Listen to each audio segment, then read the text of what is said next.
Alasannya kan cuma kami yang melihat, walaupun itu cuma suami istri. Tapi kalau itu percabulan, maka kenajisen masuk dalam rumah tangga Kristen.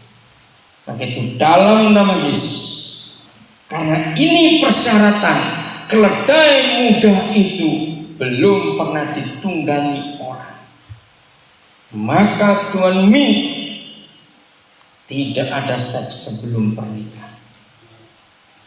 Saudara perhatikan ini anak-anak muda, adik-adik. Begitu gampang setan merusak. Saya teruskan dulu ayat ini. Lagi sekali 4 saya baca. Mereka adalah orang-orang yang tidak mencemarkan dirinya dengan free sex, seks bebas, pornografi, percabulan, perzinahan. Karena mereka murni, perhatikan, sama seperti perawan. Mereka adalah orang-orang yang mengikuti anak domba itu kemana saja Yesus pergi. Perhatikan persyaratan. Tidak mengikuti arus teman-temannya yang rusak, tidak mengikuti kerusakan moral pada zaman ini, tetapi generasi akhir zaman yang dicari oleh Tuhan adalah generasi yang mengikuti kemana saja Yesus pergi. Katakan amin. Lalu siapa lagi mereka? Mereka ditebus dari antara siapa? Manusia, sebagai korban-korban sulung bagi Tuhan dan bagi anak domba itu. Dan di dalam mulut mereka tidak terdapat dusta. Saudara, perhatikan. Di dalam kehidupan pernikahan, kalau ada dosa perzinahan, pasti ada dusta di antara suami istri. Juga dalam hidup anak-anak remaja, anak pemuda, kalau ada percabulan, ada perzinahan, pasti ada dusta di antara anak-anak itu terhadap orang tua. Mengapa ayat 5 begitu tegas Yesus berkata, di mulut generasi akhir zaman tidak ada dusta?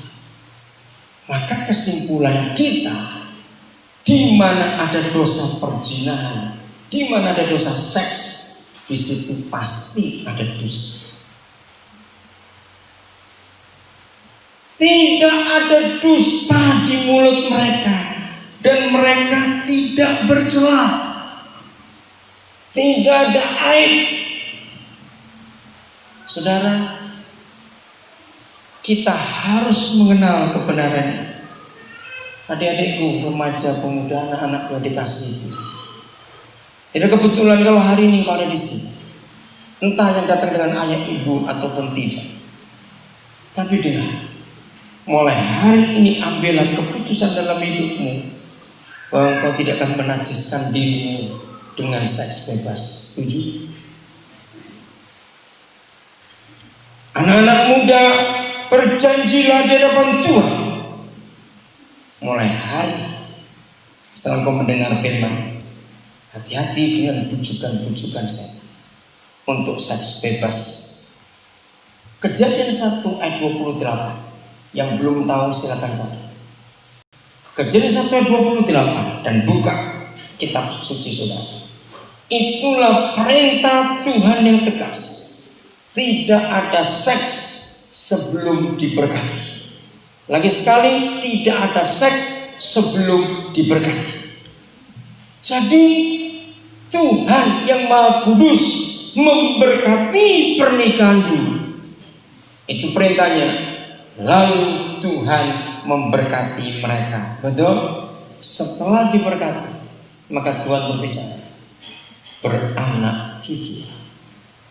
Jadi tidak ada seks sebelum diberkati. Jaga dirimu baik-baik, karena Tuhan ingin menyatakan kemuliaan dalam setiap pernikahan di dunia. Adik-adik, remaja, pemuda, berkeputusan memulai hari ini karena ngeri akibatnya. Saya lanjut saudara. Di dalam dunia ini, bagi yang belum menikah tidak akan mengerti hal ini, tapi saya harap kalian sebagai anak-anak muda mengerti. Di dalam dunia ini tidak ada penderitaan yang lebih menderita kecuali suami istri saling menyakiti dan saling mengkhianati. Dengarkan baik-baik. Dalam dunia ini tidak ada penderitaan yang lebih menderita kecuali suami istri saling menyakiti.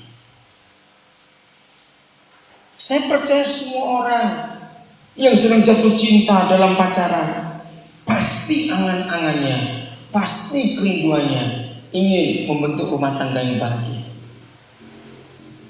Tapi lihat, mungkin bagi kalian masih belum terlalu mengerti, tapi pasti contoh-contoh sudah ada.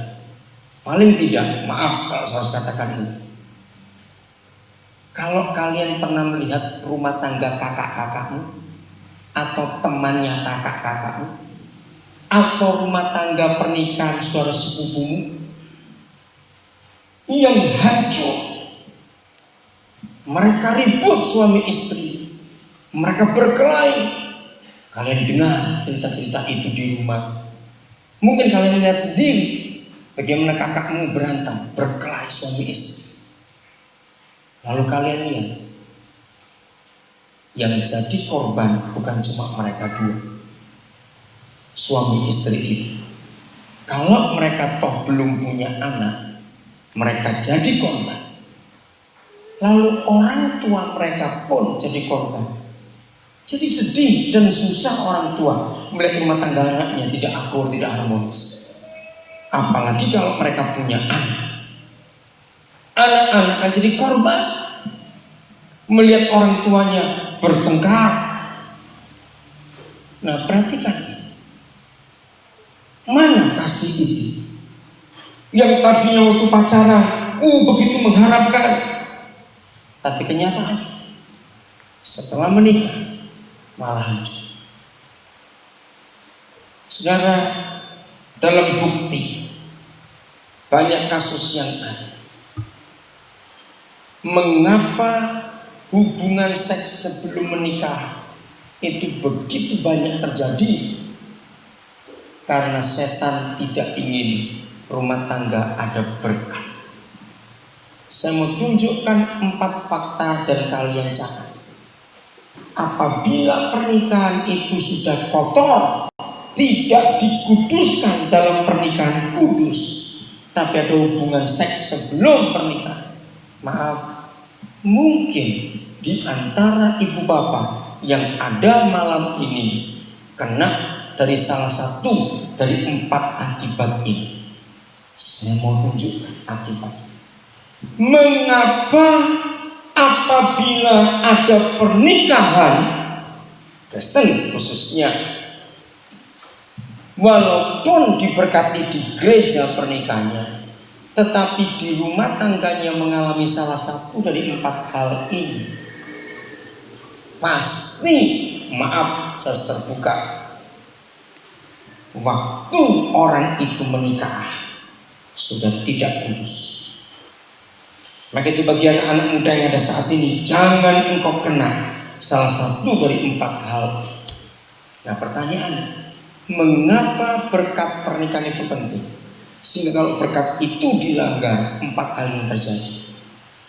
Tidak sekedar ketika tangan seorang hamba Tuhan, seorang gembala meneguhkan memberkati pernikahan itu di gereja, itu bukan upacara, itu bukan tradisi, itu bukan perintah manusia, tapi itu peraturan surga. Dalam nama Yesus, jangan dilanggar peraturan ini. Katakan amin. Itu peraturan surga.